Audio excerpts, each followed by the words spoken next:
السلام علیکم دوستو۔ کراچی میں 6 بچوں کی ماں کو قتل کر کے جسم کے ٹکڑے کر کے لاش کو دیگ میں ڈال کر ابال دیا۔ خاتون کے لواحقین کا کہنا ہے کہ اس واردات میں عورت کا شوہر ملوث ہے، دونوں میں مکان کے تبدیلی پر جھگڑا ہوا تھا۔ دوستو، یہ واقعہ کراچی کے گلشن اقبال بلاک نمبر 4 میں ایک نجی اسکول کی بلڈنگ کے کچن میں پیش آیا۔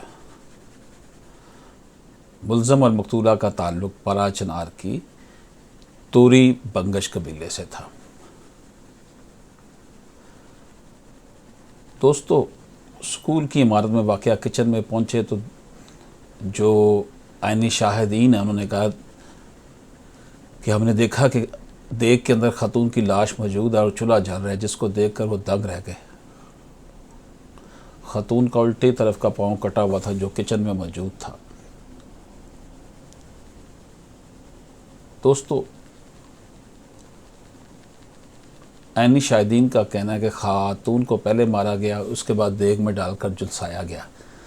دیگ کے برابر میں ایک چادر موجود تھی جو ایسی لگتی تھی جیسے کوئی انسانی کھال ہو۔ دراصل دیگ میں خاتون کو ڈال کر اس پر چادر ڈال دی گئی ہے تاکہ بھانپ سے جسم گل جائے، جو تقریباً ختم ہی ہو رہا تھا کیونکہ پاؤں اور ہاتھوں کی ہڈیاں بغیر گوشت کے تھیں۔ دوستو، عینی شاہد ایک کا کہنا ہے کہ پورا جسم گل چکا تھا۔ وہ لاش کو دیگ سمیت ہی سول ہاسپٹل لے کر گئے۔ اس وقت بھی یہ دیگ گرم تھی اور لاش بالکل گل چکی تھی۔ دوستو، خاتون کی شناخت 37 سالہ نرگس کے نام سے ہوئی اور قتل کا مقدمہ اس کے شوہر عاشق حسین کے خلاف دائر کیا گیا ہے۔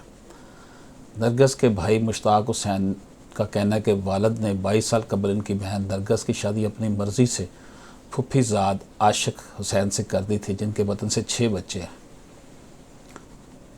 مشتاق کا کہنا ہے کہ وہ مزدوری پر تھے کہ ان کے بھائی ناصر نے دوپہر 1 بجے فون پر بتایا کہ نرگس کو عاشق حسین نے قتل کر دیا۔ مشتاق حسین نے کہنا ہے کہ میری بھانجی رابعہ نے بتایا کہ رات کو والد اور والدہ میں مکان کی تبدیلی کے معاملے پر جھگڑا ہوا تھا۔ قتل کے بعد عاشق 3 چھوٹے بچے لے کر فرار ہو گیا۔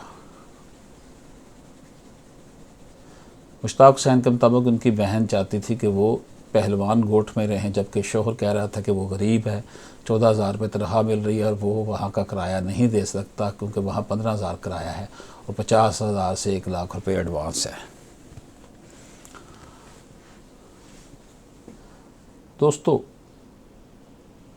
اس ٹاؤن کے سب انسپیکٹر نے عاشق حسین کے حوالے سے کہا کہ یہ گزشتہ 2 ماہ سے رہائش پذیر تھے۔ مکان مالک یہ جگہ بیچنا چاہتا تھا۔ اس نے عاشق کو اس کی دوسری جگہ پر جانے کو کہا تھا، لیکن بیوی اصرار کر رہی تھی کہ وہ پہلوان گوٹھ منتقل ہو جائے جہاں اس کے رشتہ دار ہیں، جس پر دونوں میں ناچاکی چل رہی تھی۔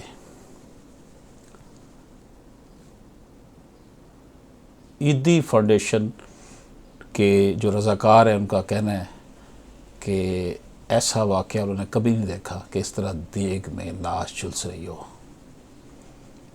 دوستو، نرگس کی تدفین پہلوان گوٹھ کے قبرستان میں کر دی ہے اور جس علاقے میں وہ رہنا چاہتی تھی وہاں اس کو درگور کر دیا گیا ہے۔ دوستو، یہ کرائم سٹوریز آپ کی خدمت میں اس لیے پیش کرتا ہوں تاکہ آپ کو معاشرے کے حالات و واقعات کا علم ہو اور پتہ چلے کہ کن کن چھوٹی چھوٹی باتوں پر گھر کے گھر اجڑ جاتے ہیں۔ اجازت دیجیے، اللہ حافظ۔